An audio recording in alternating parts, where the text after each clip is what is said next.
great investments that we're very proud of as well in the U.S. and also American companies investing in Qatar. So overall, you know, we are very, very proud and very happy about this relationship. And you know, I want once again thank you very much for your leadership. I think it was a very critical time, but I think you took the right decision. Thank you. Thank you, Tamim. Qatar is going to be investing much more than $1 trillion in the United States. We have over 18. It's going to be 19.4 or so when it figures out. But you know, we set a record. There's never been anything like it. No country in history has had that kind of investment. We'll be having almost $19.2 trillion invested in the United States. The record was 10 years ago from another country when it was hot, but we have the hottest country in the world right now. But Qatar's been a great investor. We really rekindled ourselves when I met with you last year, a year ago, probably 13, 14 months. That was a good trip. And it was May. So May last May, I think. Yeah, I mean, a year. Yeah. That was a great trip, and we established. We've been friends for a long time. We've known each other for a long time. But Qatar is investing tremendous amounts of money in our country, and we appreciate that. Our country is we're building more factories, AI. We're leading AI by a lot. We're building automobile factories. We're building more than we've ever built in the history of our country. No country is ever doing what we're doing right now. No country has ever been able to do. And those factories will be opening over the next year and a half. Some are already open very soon. The pharmaceutical companies are coming back. The car companies are coming back from Germany, from Japan, from so many other places. Mexico and Canada, they're all coming back. We lost them foolishly years ago because we had presidents that didn't really know what they were doing. They should have never lost them. But they're all coming back in beautiful, brand new, gleaming factories. In fact, there are a couple of big old plants. And I said, are you going to use that plant? And they said, no, we're building brand new. They're knocking it down. Everything's built brand new, beautiful. It's jobs.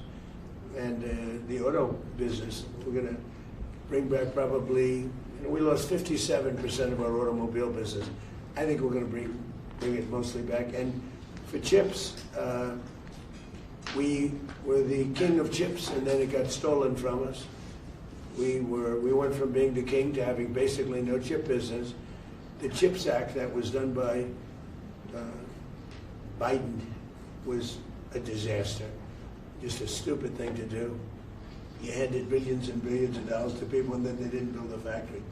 But we have a different system. We have a system that if they don't build, they get paid tariffs. They have to pay tariffs of upwards of 200%. They don't have to pay anything for a little while, but if they don't get their plant built, then we would have, I think, 50% of the chip industry by the time I leave office, so maybe more. They're building mostly coming out of Taiwan, but they're building, and a lot of them, for whatever reason, in Arizona, Texas. But we'll have 50%, maybe more than that, of the chip industry. We're going to have, we'll be making almost all of our pharmaceuticals, and likewise that.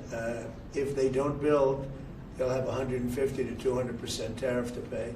If they do build, they have no tariff to pay. So our country has never done anything like this. I want to mention Iran. We appreciate the relationship we've had over the short period of time with Iran. The primary thing, we can talk about the Iran deal all day long. We're not investing any money. We have the right to if we want, but we're not investing any money. We didn't pay for it like Obama did. He paid billions of dollars. He paid $1.7 billion from an airplane, all green cash. It was crazy. I watched that. I couldn't believe it. But the one thing that's happening that's of note, frankly, the only thing that really matters to me, is Iran will never have a nuclear weapon. And it says it loud and clear. They're not going to develop it. They're not going to buy it. They're not going to do anything with it. And if they do, they suffer unbelievable consequences. Not just a little bit like, I won't even tell you the consequences, but the consequences are the ultimate consequences. And with that being said, I hope we have a very good relationship. But the biggest thing is they will not have a nuclear weapon. And that's the reason I got in, and that's the reason I agreed to sign. And we originally had, Marco was with me, and they originally wrote that we will not develop a nuclear weapon. I said, no, you're not going to develop it, you're not going to buy either. So we have, that took another couple of days of time. Everything was, it's ridiculous, but so we have, they will not develop, purchase, buy, or any other thing. They're not going to acquire a nuclear weapon. If they do, all hell will rain down on them. And they're not going to do that, you know. Now, you talk about regime change. I never cared about regime change. It's never a part, but I guess you have regime change because you know better than anybody. The first group, they're all dead. The second group, they're dead. A part of the third group is gone. And we're dealing with people that I think are very rational people. I mean, they were nice to deal with. They were strong people, smart people. I think actually they're smarter than the first and second group. But they're not radicalized, and they're, you know, looking to help their country. So, again, I don't believe the regime change. You know, I've watched regime changes for years. They never work. It has to just happen. I can tell you this is a country where the EMIR is so respected, and the Prime Minister is so respected by the people, and that's the way a country should run. It should run out of respect, not of fear. As you know, at least 42,000 protesters were killed in Iran. Killed. They were protesting. The wrestler, they had the big event at the White House the other day, the UFC, and they were all talking about he was a great fighter. And he was hung with his two friends because he spoke something about their regime. It's tough stuff. So we're very happy that we're involved. We're very, very impressed with Qatar and the way they've handled things, because they were really on the line. They were on the front line. They were being shot at just about as much as anybody, but you were a lot closer because you were right there. Literally, I could walk in a minute. Every other place I have to take a plane, but I can walk. So they were really on the line. And I just want to comment that I just want to really congratulate you on bravery. I don't know if you get congratulated for bravery, because bravery is something you either have or you don't, and you never know until you test it. But you were tested, and you had great bravery. Thank you very much. Thank you, Mr. President. Thank you. Really appreciate it. Are you going to have a separate meeting with President Zelensky, and what would I had one. What would a Ukraine deal look like? Well, we have one, but we had a good meeting. I'm meeting him later on today. We had a very good meeting. Look, Russia should make a deal. Russia's lost tremendous amounts of people, and so has Ukraine. Last month, they lost 35,000 soldiers between the two of them. Think of it. This is on a monthly basis. They average 25,000 people, mostly soldiers, young, beautiful people. And it's crazy what's going on there. But we had a meeting, and we'll see how. I spoke with President Putin on Sunday. And it's sort of the same thing. I mean, they just keep going, fighting, losing soldiers. They lose so many soldiers. This is not since World War II has anything like this happened. I settled 8 wars. This was the one I thought was going to be the easiest settled. There's a lot of dislike between the two leaders, but yeah, I'm meeting with him again later on today. And are you going to have a special focus on Ukraine? Well, we're going to look. Now we were focused on Iran. That's going to be in the back, in the rear view mirror. But look, we have nothing to do with it. We sell weapons to them. We don't even give them. Obama gave them $350 billion worth of weapons. Which was crazy. The European Union pays us full price for weapons. But it's not that. It has no impact on us other than we sell weapons. We're thousands of miles away. But the only reason I don't like to see 25,000 young people die every month. Every month, 25,000 people die. Young people, they're just starting their life. They go to this front and they get blown up. And Ukraine is losing a lot of people too. I mean, the whole thing is ridiculous. So, yeah, I'm going to do whatever I can. Mr. President, if the Iranian regime continues to kill their own people, will you still move ahead with this deal? If they refuse to what with their people? If they continue to kill their own people, the Iranian Well, we talked to them about it, and we see. I will say the majority of that took place during the first and second regimes, much more so than now. It was much more severe, but it's a terrible thing. Yeah, do you have a question? Yes, Mr. President. This is for both you and the EMIR. What are the economic opportunities for Iran if there's, continued cooperation with the United States moving forward? Well, I think they'd be good. I mean, I can tell you from our standpoint, we have a lot of opportunities all over the world. But the EMIR lives right next door, and I think, they have a lot of oil. I think they'll be good. First, they're going to have to prove themselves, I think, before any of us go in there. But I hope they do well. I hope they do well. Look, one thing, whether they do well or poorly, they can't have a nuclear weapon. That's a big thing. If they had a nuclear weapon, they would have blown up Israel, they would have blown up the Middle East, and they probably would have taken a shot at us. We would have gotten them first, I think. But they would have done tremendous damage. Had we not canceled the Obama nuclear deal, the JCPOA, you would have had them having a nuclear weapon 5 years ago. That expired. That was a road to a nuclear weapon. It was the dumbest deal I've ever seen other than NAFTA. NAFTA maybe was even dumber. But just in terms of a bad deal for us. Paid them billions and billions of dollars. We pay nothing.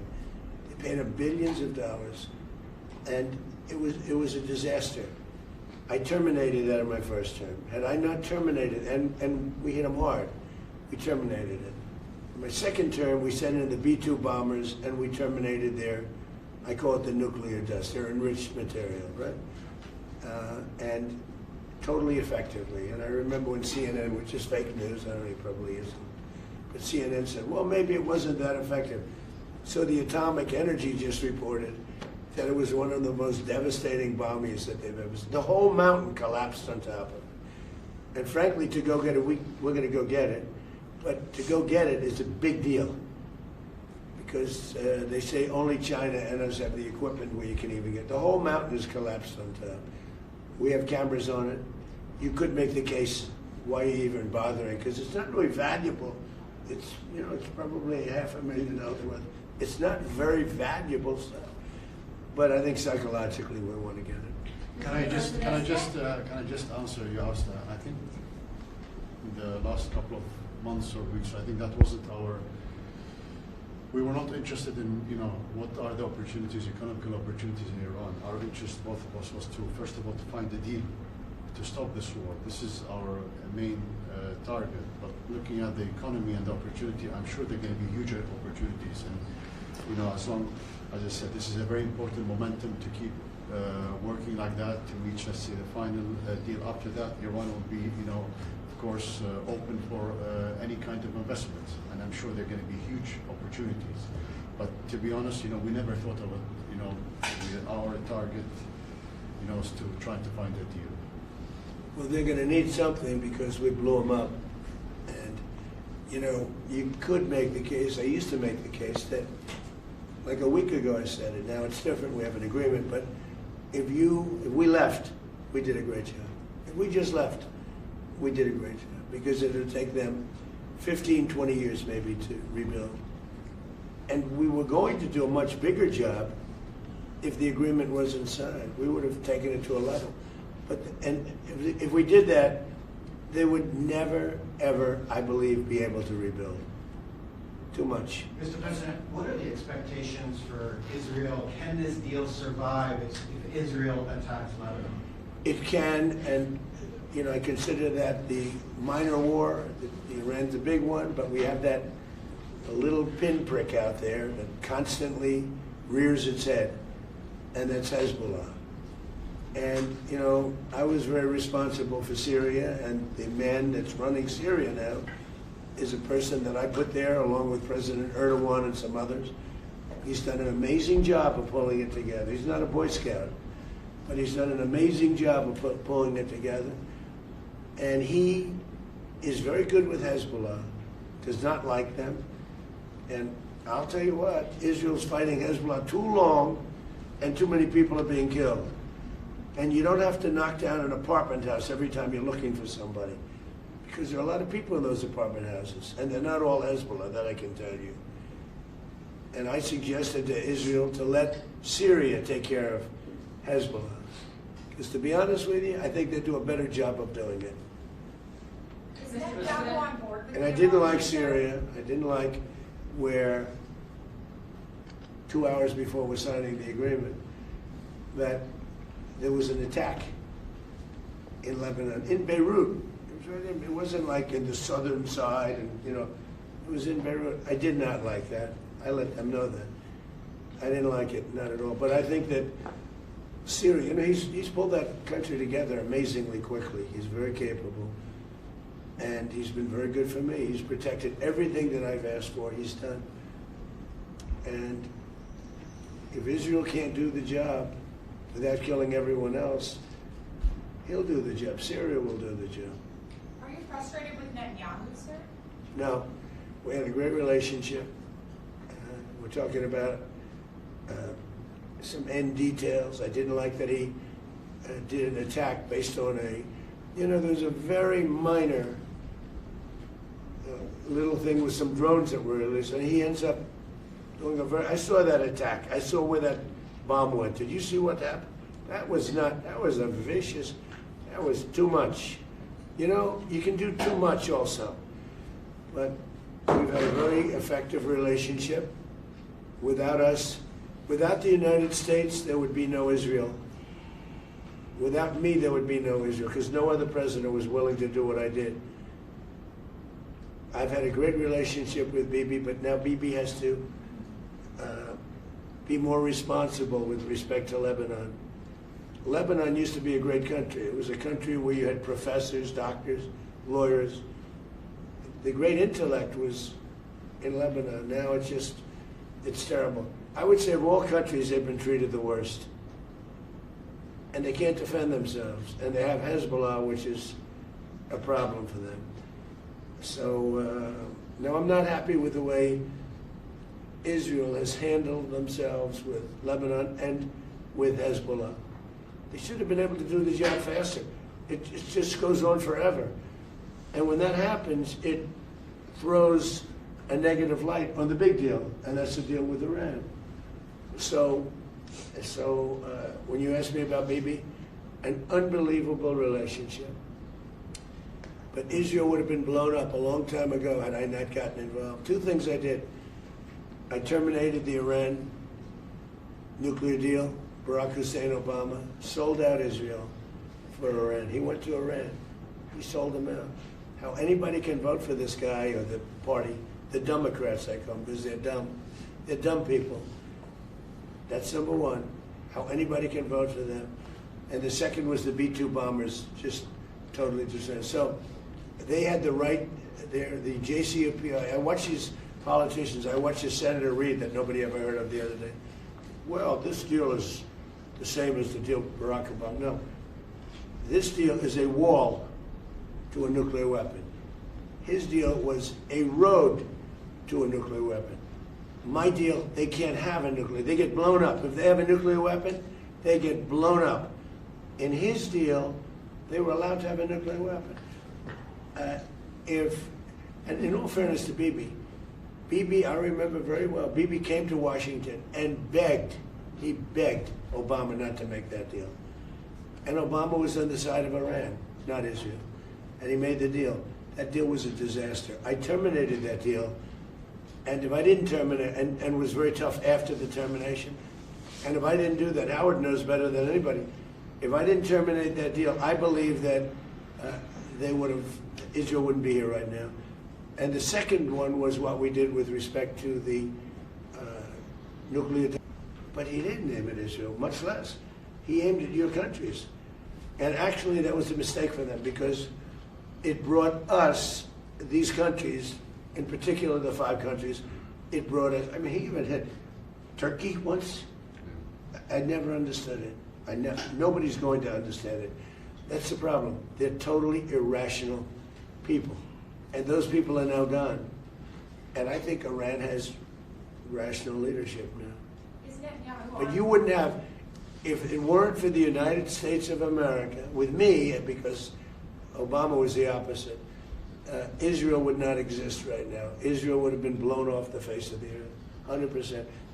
And every smart person in Israel knows that. Okay, thank you very much, everybody. Thank you. Thank you. Thank you.